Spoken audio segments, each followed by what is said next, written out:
only should you commune with Jesus, but with your community as well. Community. See the root word there? Community, communion.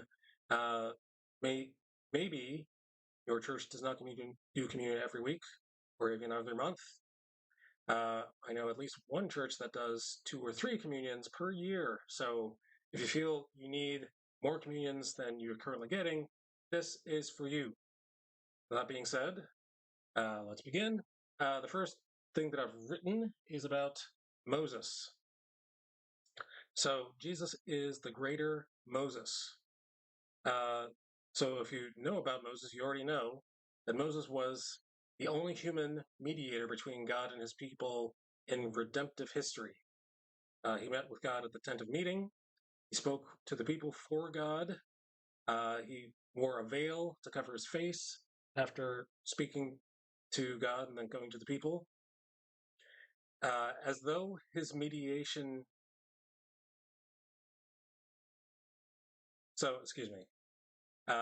since though his mediation was a type of Christ, he stood at the most unique position as the Redeemer and lawgiver of the covenant people. Moses brought down the 10 Commandments from Mount Sinai. That's role of mediation. Jesus is the mediator between God and man, since he is both God and man. Jesus is the mediator for you. He stands in your place to advocate for you. So Luke 9:28 through 31 says, about 8 days after Jesus said this, he took Peter, John, and James with him and went up to a mountain to pray. As he was praying, the appearance of his face changed, and his clothes became as bright as a flash of lightning. 2 men, Moses and Elijah, appeared in glorious splendor, talking with Jesus. They spoke about his departure, which he was about to bring to fulfill at Jerusalem. So that last sentence, they spoke about his departure. If you look up the translation for the word departure, it's the Hebrew word for exodus. The Hebrew word exodus is used for departure. So, in other words, he was speaking with Moses about Jesus' own exodus. So, the crucifixion was Jesus' exodus, his departure from this world. So, when you take communion and you break bread, which symbolizes the body, and you drink the juice that symbolizes his blood, he allowed his body to be broken to build a house for you and for me, figuratively. He allowed his blood to be spilled to save the rest of us. Jesus' exodus is our exodus, since he has saved us from our own sins. And when he comes back and saves us from the world.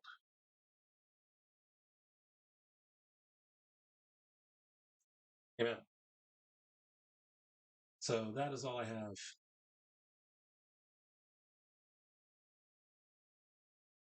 regarding that. So eventually I will be posting that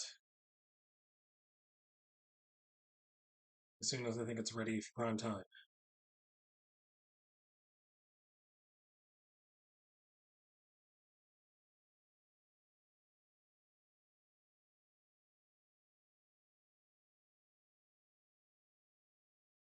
So I like when, so just like The Chosen, if you've been watching The Chosen, you notice that they always start out with an Old Testament story, and then they fast forward to the New Testament where Jesus is doing something with his disciples. And they show you how it meshes with the Old Testament. I'm in love with that.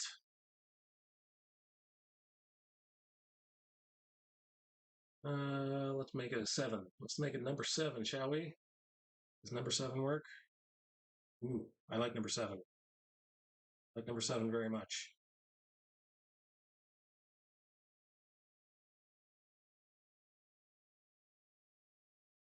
All right.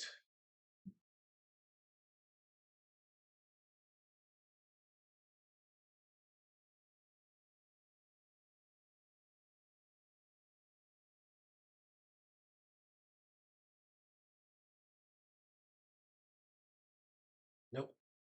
Keep switching the size of this pen.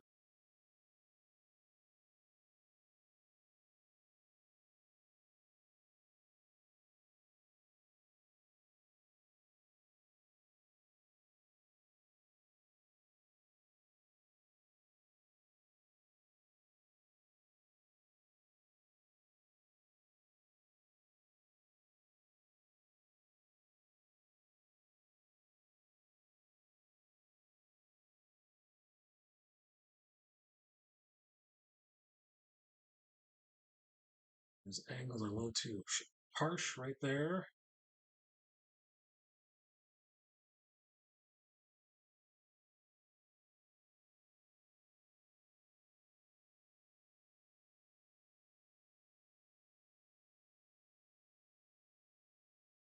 So the practice of meshing the Old Testament with the New Testament is called typology.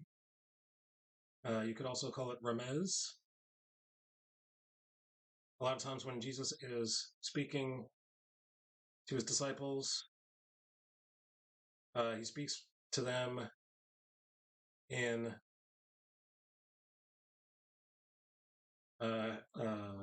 hyperlinks. If you know what a hyperlink is, and you know, if you've ever used the internet, you've used hyperlinks. You've clicked on links to take you to other pages. Whether you know it or not, that's what they're called.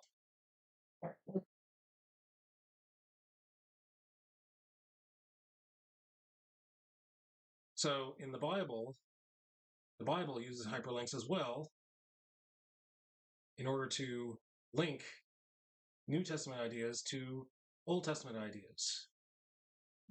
And it is my belief that the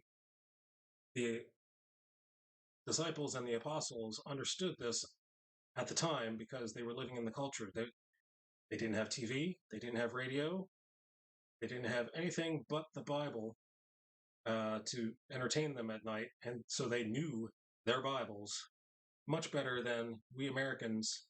Sorry to say, Americans, or not just picking on Americans, but people in 21st century westernized culture. We do not know our Bible half as much as they knew it in the first century.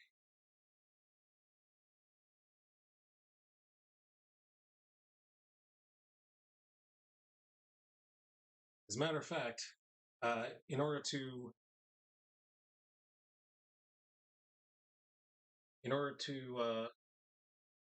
get through school. Oh, hello. Who's there?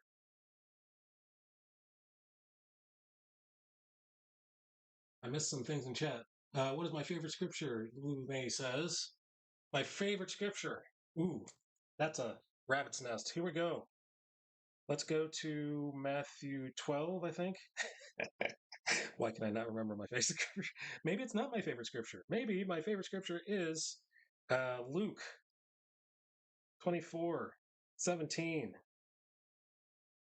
Space 24:17.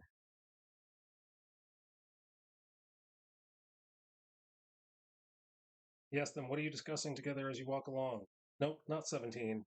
It's, see, here's my case in point. I do not know the scriptures as well as first century Jewish. All right, here we go. I meant 27. Luke, embarrassing me on my own stream, asking me for my favorite scripture. 27. He said to them, Did not the